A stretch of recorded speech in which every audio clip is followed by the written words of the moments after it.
All right, Kimberly, thank you. Well, it's a story that has certainly shocked our community. 19-year-old Tiffany VanAlstyne sitting behind bars tonight, charged with murdering her 5-year-old cousin Kenneth White and then tossing his little body in a snowbank to try and cover it up. It's a sad story. And over the weekend, the mobile home where Kenneth was living was condemned. The boy lived there with Tiffany, his custodial guardians, who are Tiffany's parents, and his 2 sisters. They've since been placed into foster care.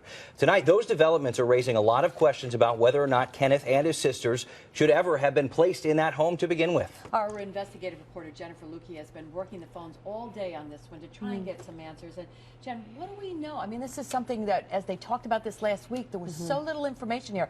What do we know about the history of those children in that home?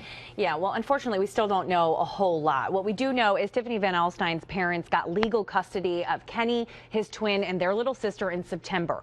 Albany County's Department of Social Services would be charged with making sure that that was a safe placement. I asked today the county when the last time they visited that home was. They have no comment. I asked whether they had received any tips on possible abuse prior to last week.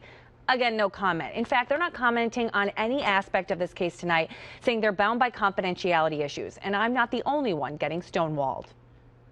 We were begging, we were pleading for anything. And we spoke with Montgomery County, we spoke with Albany County.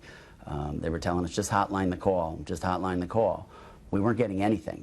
That was during the Amber Alert, before Kenny's body was found. And while the information likely would not have saved his life, it would have given investigators more information about the situation they were dealing with. There was information that I know that that agency has that we should have been privy to. And I think that's problematic. Even today, 4 days later, CPS won't tell the sheriff whether it's ever investigated an abuse complaint regarding the little boy or his sisters. I don't think the kid should have been there. I just don't. And, you know, these kids don't have a chance. And knowing what I know, and unfortunately I can't release it, and I apologize for that, but these kids should not be there, and I don't want them there in the future. The sheriff says the floor in this home is buckling. There's no room to move around, and the living conditions are not good. Space heaters all over the place. You know, you've got kids sharing a bedroom that I have an inmate in a cell that has more room. So I just, you know, we really need to pay attention to what the hell is going on here. A spokeswoman for Albany County would only say that under normal circumstances, a home visit is required before a placement is secure. But ultimately, a judge would have the final say on any agreement. I went to family court today, hoping to see the details and terms of this agreement, but we were told it's not public information.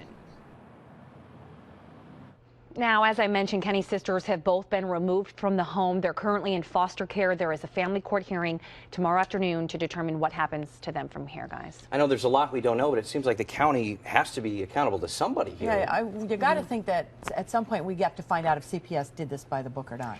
Yeah, exactly. Well, they do have to answer to the State Office of Children and Family Services. They have to give them a report of any time they had a call that about Kenny or any of his sisters. They have to talk about the site visits they made. They have to talk about any possible complaints of abuse. However, they have 6 months to put that report together. The state has 6 months to review it, and then the state will come out with recommendations. At that point, parts of that report may become public, but we'll be waiting a long time for some answers here. Wow. I'll say. It's amazing. Thanks, Jim. All right, thank you. Well.